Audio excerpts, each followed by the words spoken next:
नमस्कार भक्तों, जय माता दी। आपको आपके इष्ट की प्राप्ति कब होती है? भगवान तो देखिए एक है, स्वरूप अलग अलग है। तो हमारे अंदर जो हमारे इष्ट होते हैं, हम उन्हीं की कामना करते हैं, उनके दर्शन के अभिलाषी बन जाते हैं, उनको पाने की इच्छा रखते हैं। उनकी ऊर्जाएं भी हमें धीरे धीरे प्राप्त होने लगती है। लेकिन भक्तों, सबसे पहला बात, यह हमें कब प्राप्त होने शुरू होते हैं? आपकी भक्ति से आपके कर्म जुड़े होते हैं, पुनर्जन्म भी जुड़े होते हैं। हो सकता है कि आप बचपन से किसी की भी इष्ट की आराधना करें, किसी भी भगवती की पूजन पाठ करें, लेकिन फिर भी भक्तों कभी न कभी आपके जो इष्ट रहे होंगे, जिनकी आपने लगन भावना हृदय से पूजा आराधना की होगी, उनके प्रति आप खुद ही आकर्षित हो जाएंगे। बाद में आप खुद ही अपने इष्ट को चुन लेंगे, क्योंकि माता हमें नहीं छोड़ती है, माता हमें चुन लेती है। तो यह सब निर्भर करता है हमारे कर्म से। तो भक्तों, पूजा पाठ में तो कर्म सबसे प्रधान मूल्य रखता है। कर्म हमारे अच्छे होंगे तो हमें हमारे इष्ट जरूर मिलेंगे, हमें उनकी प्राप्ति जरूर होती है भक्तों। तो कर्म आपको हमेशा यह सिखाता है, आपको कर्म हमेशा अपना अच्छा करना है भक्तों, ना कि पूजा पाठ से ही सिर्फ ईश्वर मिलते हैं। भक्तों, आपको कर्म कोई भी जैसे आता है सबको बराबर देखिए। कोई आए उसको बहुत ही सम्मानित करें, अपने जो भी आपको होते हैं वो प्रकार आप उनको खुश करें। तो अतिथि देवो भव यह भी कहा गया है भक्तों।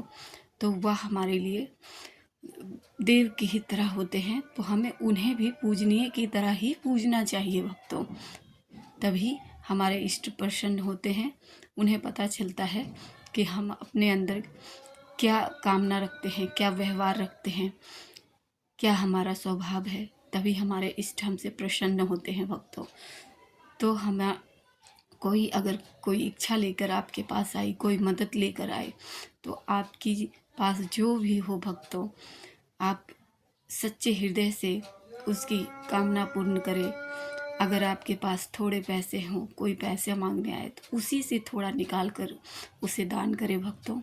दान तो महादान कहलाता है। दान से ईश्वर भी खुश होते हैं और वह हमें अच्छा समझते हैं कि हमारे भक्त अच्छे हैं, उनमें उनकी भावना, उनकी सोच अच्छी है, तो ही हमें इष्ट की प्राप्ति होती है भक्तों। ना कि सिर्फ पूजा पाठ करते रहे और ध्यान कहीं और लगा रहे, किसी की निंदा में हमारा ही ध्यान रहे। हम जब तक पूजा कर लिए उसके बाद हम निंदा में लग जाएं, तो ऐसे हमें इष्ट की प्राप्ति नहीं होती है भक्तों। इष्ट की प्राप्ति के लिए पहले तो हृदय आपका सच्चा होना चाहिए, कंचन कोमल होना चाहिए और पूरा ईश्वर के प्रति समर्पित हो जाना होता है। तभी हमें इष्ट की प्राप्ति होती है भक्तों। और भक्तों, किसी को भी आप हीन दृष्टि से ना देखें, बिल्कुल ही अच्छा दृष्टि रखें, सब कुछ सामान्य समझें, तभी सब कुछ अच्छा होता है भक्तों। ये भी माँ को ही पसंद आते हैं।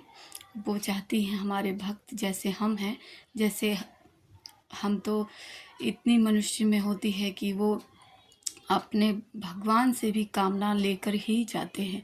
उनकी भी पूजा वह स्वार्थ में ही करते हैं और भगवान किसी चढ़ावे से हम पे प्रसन्न नहीं होते, वह हमारे हृदय को देखते हैं।